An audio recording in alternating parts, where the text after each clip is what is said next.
Le chantier de l'Esplanade remonte le temps. À la surprise des archéologues en plein diagnostic, des vestiges ont été trouvés sous le bitume. Pourtant, aucune archive ne fait mention de ce lieu. Effectivement, ici, on a eu la chance de tomber sur ce petit édifice religieux. Pour l'instant, on n'avait aucune mention de cet édifice, on ne l'attendait pas du tout à cet endroit-là, puisque on connaît quelques mentions de chapelles ou d'ermitages à l'extérieur des fortifications de Grenoble.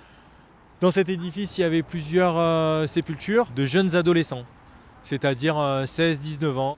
Selon les historiens, la découverte est inattendue et les vestiges se situeraient entre le XVIe et le XVIIIe siècle. Le terrain marécageux et sujet à inondation n'était pas censé accueillir quelconque fondation. Du point de vue de la ville de Grenoble, c'est une découverte importante et intéressante. Et comment dire, effectivement, nous voulons absolument valoriser le patrimoine historique et l'histoire de la ville de Grenoble, qui est une histoire peut-être beaucoup plus riche qu'on l'imagine d'habitude. On sera en capacité de s'adapter aux nouveaux délais que ça imposera, à la fois pour accueillir la foire des rameaux aux dates prévues et pour mettre en œuvre ce chantier d'aménagement de la Grande Esplanade qui doit connaître son aboutissement à la fin 2024. Si l'État juge la découverte assez importante, les fouilles reprendront.